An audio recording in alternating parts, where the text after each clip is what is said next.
aku Amanda Diana dengan NIM KAM4321005 dari Pendidikan Biologi, Fakultas Keguruan dan Ilmu Pendidikan Universitas 11 Maret. Nah, kali ini kita akan membahas tentang bioteknologi. Yang pertama, kita akan membahas tentang definisi dari bioteknologi. Bioteknologi berasal dari bahasa Latin, yakni bio yang artinya adalah hidup, teknos yang artinya penerapan, dan logos yang artinya ilmu. Sehingga bioteknologi dapat diartikan sebagai cabang ilmu biologi yang mempelajari pemanfaatan organisme dengan menggunakan bantuan teknologi sebagai upaya untuk penyediaan barang dan jasa bagi kepentingan manusia. Selanjutnya adalah berbagai jenis bioteknologi. Berdasarkan metodenya, bioteknologi dibedakan menjadi dua jenis, yakni yang pertama adalah bioteknologi konvensional atau tradisional. Bioteknologi dengan memanfaatkan kelompok mikroorganisme seperti jamur ataupun bakteri untuk digunakan dalam proses pembuatan suatu produk makanan atau minuman ataupun produk bioteknologi lainnya. Dikenal sebagai bioteknologi konvensional dikarenakan pelaksanaan bioteknologinya masih menggunakan peralatan dan teknik yang sangat sederhana.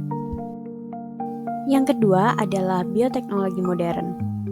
Teknologi yang memanfaatkan teknik rekayasa tingkat tinggi dan terarah sehingga hasil yang diperoleh dapat dikendalikan dengan baik. Teknik yang umumnya digunakan dalam bioteknologi modern merupakan manipulasi genetik terkontrol dari organ suatu organisme yang hidup untuk mencapai hasil yang diinginkan. Kemudian adalah peranan bioteknologi. Mikroorganisme dalam bioteknologi yang umumnya digunakan berupa jamur dan juga bakteri. Bioteknologi sendiri mempunyai peranan yang sangat beragam di berbagai bidang seperti bidang pangan, pertanian, industri, kesehatan, dan juga peternakan. Yang pertama adalah bidang pangan. Pemanfaatan mikroorganisme dalam bidang pangan dapat menghasilkan berbagai produk olahan makanan ataupun minuman. Dalam bidang pangan, mikroorganisme akan mengolah suatu bahan menjadi produk makanan dan minuman dengan proses fermentasi. Adapun contohnya diantaranya tempe, yogurt, keju, tape, roti, dan lain sebagainya. Yang kedua adalah bidang pertanian.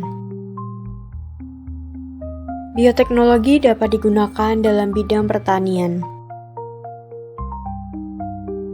Hasil dari bioteknologi yang dapat digunakan dalam bidang pertanian diantaranya adalah biopestisida. Biopestisida umumnya digunakan untuk membasmi hama dengan cara yang lebih aman.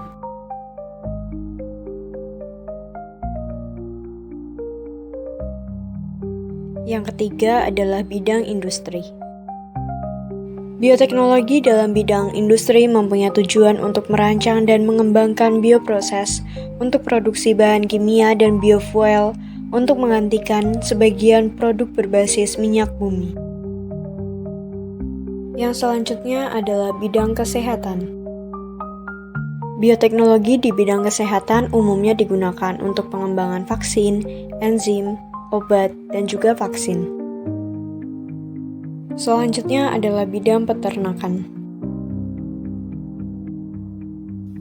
Pengembangan bioteknologi di bidang peternakan telah menghasilkan vaksin, antibodi, dan juga hormon. Hormon pertumbuhan pada hewan dihasilkan dari bakteri Escherichia coli yang telah direkayasa genetiknya. Hal ini dapat merangsang pertumbuhan hewan ternak sehingga produksi daging dan susu dapat ditingkatkan. Selanjutnya adalah pembahasan tentang dampak positif bioteknologi. Yang pertama adalah dampak di bidang kesehatan. Bioteknologi membantu dalam pengembangan obat, vaksin, antibiotik, dan lain sebagainya. Yang kedua, dampak positif bioteknologi di bidang pertanian. Dalam bidang pertanian, bioteknologi membantu dalam peningkatan kualitas hasil pertanian. Yang ketiga, dampak positif bioteknologi di bidang industri. Dalam bidang industri, bioteknologi membantu dalam pengembangan kualitas produk dan menjadikan proses industri yang lebih efisien dan ramah lingkungan. Kemudian adalah dampak positif bioteknologi di bidang lingkungan. Bidang lingkungan, bioteknologi membantu dalam upaya pemulihan lingkungan dan pengendalian polusi. Yang keempat, dampak positif bioteknologi di bidang ekonomi. Dalam bidang ekonomi, bioteknologi berperan dalam pengembangan industri baru dan juga bisnis baru sehingga dapat menciptakan lapangan pekerjaan dan pemasukan bagi masyarakat. Pembahasan selanjutnya adalah mengenai dampak negatif dari bioteknologi.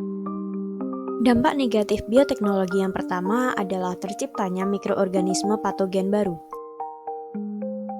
Terciptanya manipulasi genetik dari mikroorganisme yang dapat menciptakan patogen baru akan sangat berbahaya bagi ekosistem apabila mikroorganisme tersebut terlepas dari laboratorium. Timbulnya bahan makanan yang mengandung protein baru bersifat toksik.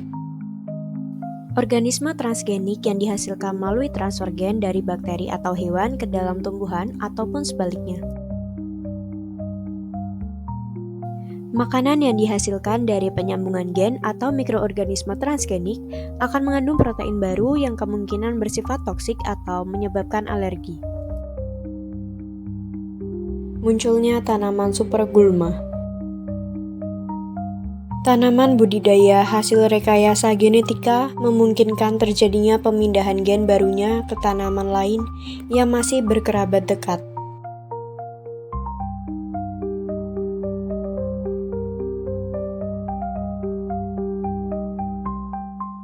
Teknik bayi tabung dapat membingungkan status orang tuanya.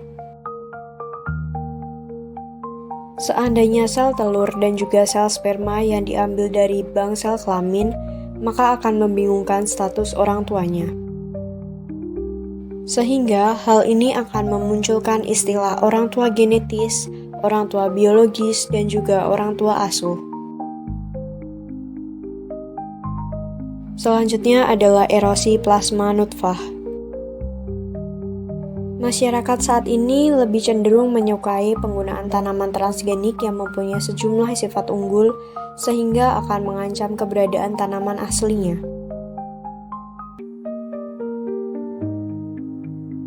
Kemudian adalah penyalahgunaan senjata biologis. Penggunaan senjata biologis dianggap sebagai senjata perang yang lebih membahayakan dibandingkan senjata perang lainnya. Hal ini dikarenakan mikroorganisme dapat berkembang biak secara liar sehingga keberadaannya akan lebih lestari. Bahasan tentang etika dan kontroversi seputar bioteknologi. Bioteknologi menghadirkan beragam manfaat, tetapi juga menimbulkan pertanyaan besar tentang etika dan moralitasnya. Beberapa kontroversi utama berkaitan dengan manipulasi genetik, khususnya pada manusia dan organisme hidup lainnya. Adapun contohnya sebagai berikut.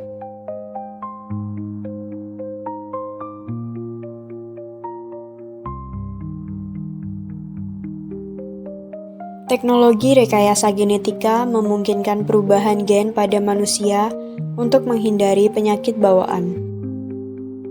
Selanjutnya adalah tanaman dan hewan transgenik dapat memicu perdebatan karena dapat mengancam keanekaragaman hayati.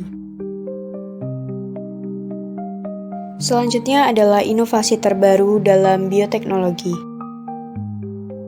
Bioteknologi terus berkembang pesat dengan inovasi-inovasi yang dapat mengubah banyak aspek kehidupan dalam lingkungan sekitar kita.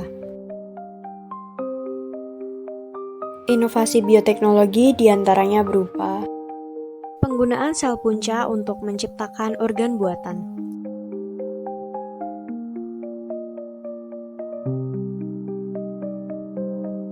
Dengan menggunakan sel dari tubuh pasien, ilmuwan mampu mengembangkan organ yang identik secara genetis, mengurangi risiko penolakan tubuh.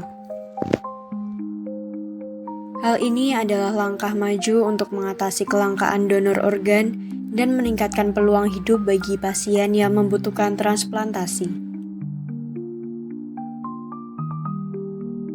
Yang kedua adalah bioplastik, di mana produk bioplastik dapat digunakan untuk mengurangi limbah plastik yang mencemari lingkungan. Sekian materi bioteknologi hari ini, kita berjumpa di lain waktu. Thank you for watching guys.